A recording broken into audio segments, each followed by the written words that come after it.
राजीव सिंह परिहार के YouTube channel पर आपका स्वागत है। यदि आपने इस चैनल को सब्सक्राइब ना किया हो तो सब्सक्राइब अवश्य कर दें, जिससे हमारे आने वाले वीडियो के नोटिफिकेशन आपको प्राप्त हो सके। आपसे अनुरोध है कि इस वीडियो को बार बार सुनने से हमारे द्वारा बोले गए प्रश्नों व उसके विस्तारित हल का सही ज्ञान आपको मिल जाएगा और ऑप्शन सामने आने पर आप उसका जवाब दे पाएंगे। तो आज हम अपने शिक्षा मनोविज्ञान के तीसरे वीडियो आपके समक्ष प्रस्तुत कर रहा हूँ। चैनल को सब्सक्राइब कर दें, लाइक और शेयर अवश्य करें। इससे यदि हमारे व्यूअर्स बढ़ते हैं तो हमारे अंदर भी कार्य को करने का उत्साह बढ़ता है, क्योंकि अपनी नौकरी के साथ साथ ये काम थोड़ा सा मुश्किल है, लेकिन लोगों के द्वारा बार बार कहे जाने पर मैं ये वीडियो आपके समक्ष बनाकर प्रस्तुत कर रहा हूँ। हमारा आज का पहला प्रश्न है, व्यवहार अध्ययन की सबसे पुरानी विधि है। कह रहा व्यवहार अध्ययन की सबसे पुरानी विधि क्या है? पहला है अंतःदर्शन विधि, दूसरा प्रयोगात्मक विधि, तीसरा मनोविश्लेषण विधि, या इनमें से कोई नहीं। तो व्यवहार अध्ययन की सबसे पुरानी विधि जो आपकी है वो है अंतःदर्शन विधि। अब देखें कैसे। व्यवहार अध्ययन की सबसे पुरानी विधि अंतःदर्शन विधि है। इस विधि में स्वयं के व्यवहार का अवलोकन किया जाता है, यानी अंतःदर्शन अपने ही व्यवहार का अवलोकन हम करते हैं। यह अपने मन की स्थिति के बारे में जानकारी प्राप्त करता है।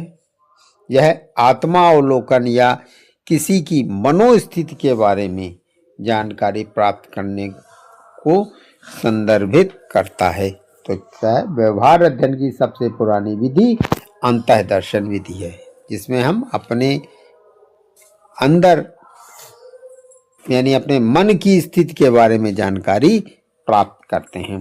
अगला है, मनोविज्ञान शब्द का सबसे पहले प्रयोग किसके द्वारा किया गया? मनोविज्ञान शब्द का प्रयोग सर्वप्रथम किसके द्वारा किया गया? नहीं, साइकोलॉजी शब्द का प्रयोग सबसे पहले किसके द्वारा किया गया? रूडोल्फ गोल्काय, गिलफोर्ड, स्किनर या पावलोव। तो मनोविज्ञान शब्द का प्रयोग सबसे पहले रूडोल्फ गोल्काय द्वारा किया गया।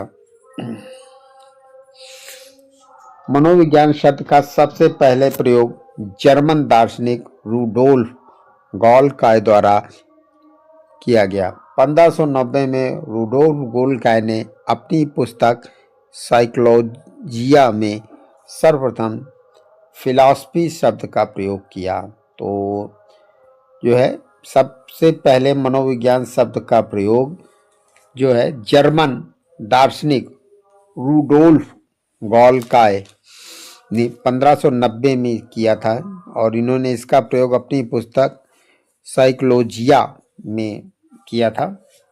अगला है, साइकोलॉजी शब्द की उत्पत्ति हुई।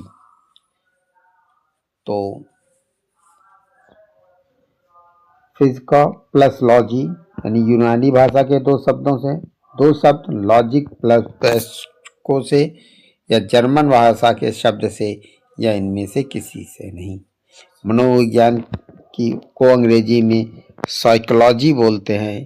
कहते हैं साइकोलॉजी शब्द की उत्पत्ति यूनानी भाषा के दो शब्दों physico plus logy, psycho plus logy से मिलकर बना है। फिजिको शब्द का अर्थ है आत्मा होता है, जबकि लॉजी का अर्थ अध्ययन होता है।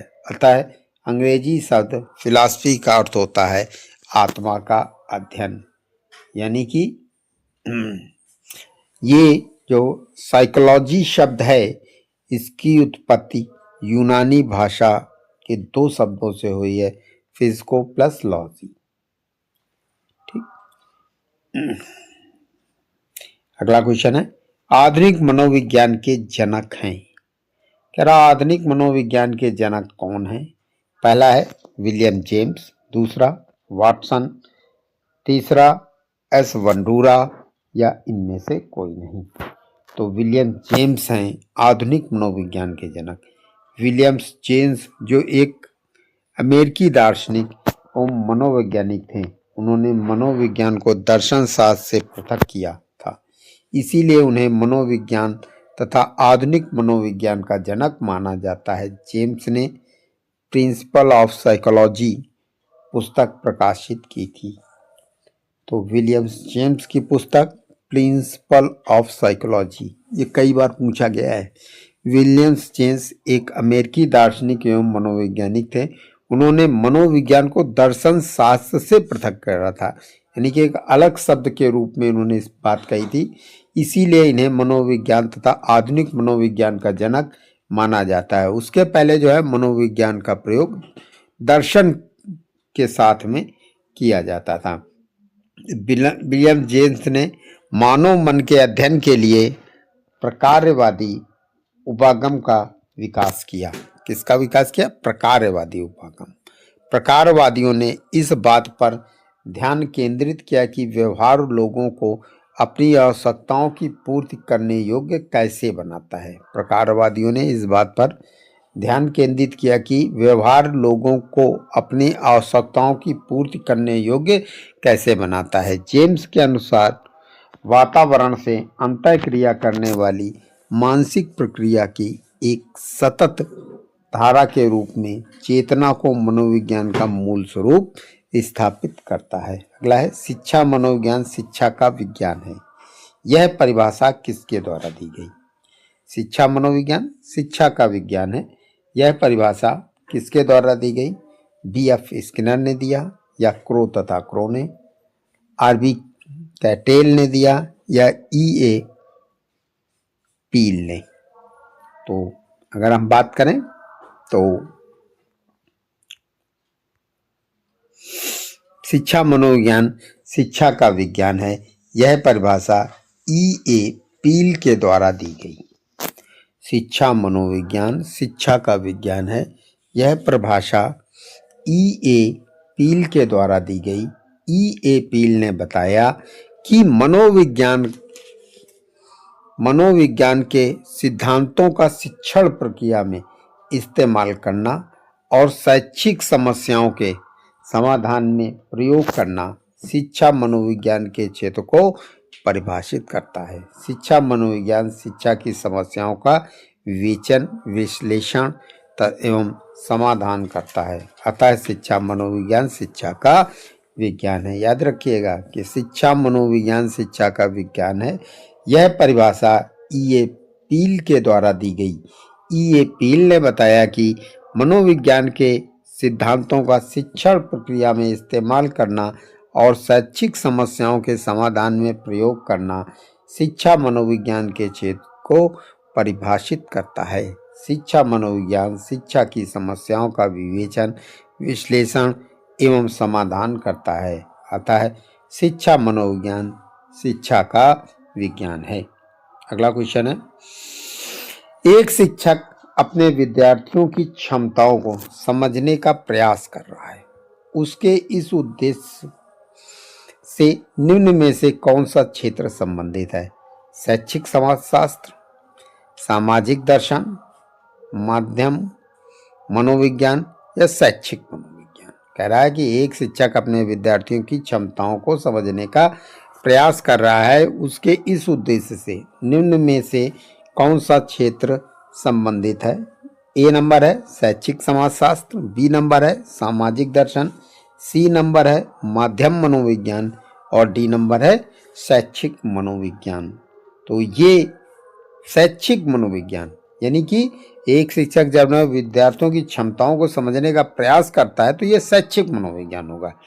एक शिक्षक अपने विद्यार्थियों की क्षमताओं को समझने का प्रयास कर रहा है, उसके इस उद्देश्य से शैक्षिक मनोविज्ञान का क्षेत्र संबंधित है, क्योंकि शिक्षा मनोविज्ञान के अंतर्गत बालक व्यवहार, योग्यता, क्षमता, अधिगम शैली, विकास प्रक्रिया, रुचि, अभिप्रेरण, आवश्यकता, चिंतन, अवधान आदि के विषय में अध्ययन करता है। शिक्षा मनोविज्ञान का मुख्य उद्देश्य शिक्षकों के आवश्यक कौशल तथा क्षमताओं को इस लायक बनाना है कि वे विभिन्न शैक्षिक स्तरों पर विद्यार्थियों के व्यवहारों को समझ सकें, नियंत्रित कर सकें तथा उसके बारे में पूर्व कथन कर सकें। जबकि शैक्षिक समाजशास्त्र, सामाजिक दर्शन तथा मध्यम मनोविज्ञान के क्षेत्र विद्यार्थियों की क्षमताओं को समझने के प्रयास से संबंधित नहीं है। बात करें, अगर इसको फिर से एक बार सुन लीजिए। एक शिक्षक अपने विद्यार्थियों की क्षमताओं को समझने का प्रयास कर रहा है, उसके इस उद्देश्य से शैक्षिक मनोविज्ञान का क्षेत्र संबंधित है, क्योंकि शिक्षा मनोविज्ञान के अंतर्गत बालक व्यवहार, योग्यता, क्षमता, अधिगम शैली, विकास प्रक्रिया, रुचि, अभिप्रेरण, आवश्यकता, चिंतन, अवधान आदि के विषय में अध्ययन करता है।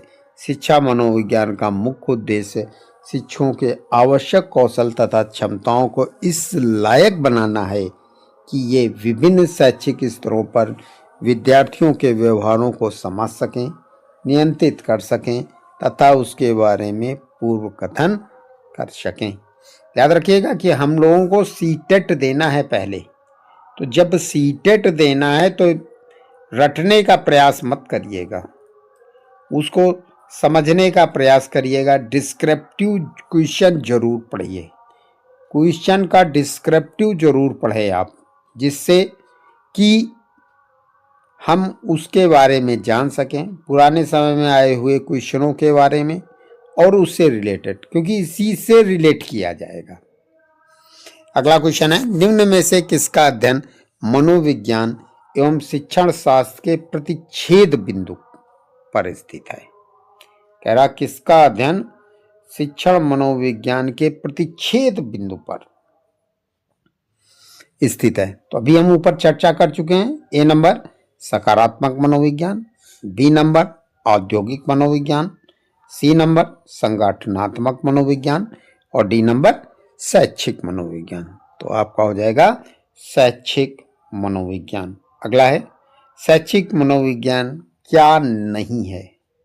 व्यवहारिक विज्ञान या प्रयुक्त विज्ञान या आदर्श मूलक विज्ञान या सामाजिक विज्ञान। कह रहा है इसमें से क्या नहीं है?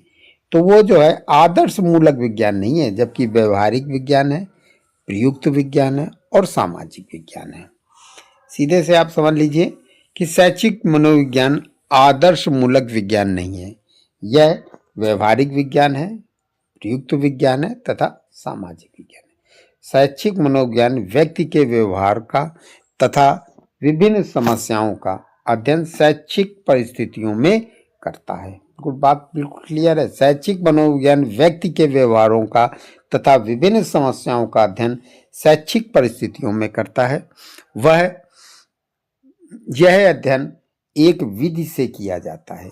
विधि का अर्थ उस प्रणाली या तरीके से है जिसकी सहायता से व्यक्ति के व्यवहार का अध्ययन, विश्लेषण और व्याख्या करके एक निष्कर्ष पर पहुंचा जाता है। शिक्षा मनोविज्ञान भी अपनी विभिन्न समस्याओं का अध्ययन एवं समाधान करने के लिए वैज्ञानिक विधियों का प्रयोग करता है, परंतु शिक्षा मनोविज्ञान में किसी यथार्थ विज्ञान की भांति अध्ययन की वैज्ञानिक प्रणालियों को कठोरता से लागू नहीं किया जा सकता, क्योंकि यहाँ अध्ययन की वस्तु जीवित शरीरधारी शिक्षार्थी का शैक्षिक व्यवहार होता है। देखते हैं ना कि आए बाहर से अधिकारी और कह रहे हैं कि आपकी शैक्षिक गुणवत्ता नहीं है। अरे शैक्षिक गुणवत्ता तभी होगी जब हमको उस तरीके का माहौल मिलेगा। तो थोड़ा सा ये आप लोगों से रिलेटेड प्रश्न है, इसको ध्यान रखेंगे। अगला है, व्यवहार की व्याख्या में सूचना प्रक्रम को आधार बनाया जाता है। व्यवहार की व्याख्या में सूचना प्रक्रम को आधार बनाया जाता है। संज्ञानात्मकवाद में, व्यवहारवाद में, मानवतावाद में या मनोविश्लेषणवाद में। तो व्यवहार की व्याख्या में सूचना प्रक्रम को आधार संज्ञानात्मकवाद में बनाया जाता है। संज्ञानात्मकता के भीतर एक विशेष रूप से प्रभावशाली वर्तमान सूचना प्रसंस्करण या प्रक्रम का सिद्धांत रहा है, जो मानव मन की तुलना कंप्यूटर के साथ विस्तृत मॉडल से करता है, जो संज्ञानात्मक प्रक्रिया के कामकाज की व्याख्या करते हैं और वे व्यवहार का निर्धारण कैसे करते हैं। सूचना प्रक्रम का सिद्धांत मनोवैज्ञानिक मॉडलों का एक समूह है। एक सक्रिय प्रोत्साहन प्रोसेसर के रूप में मानव को गर्भधारण करना, यानी जानकारी या इनपुट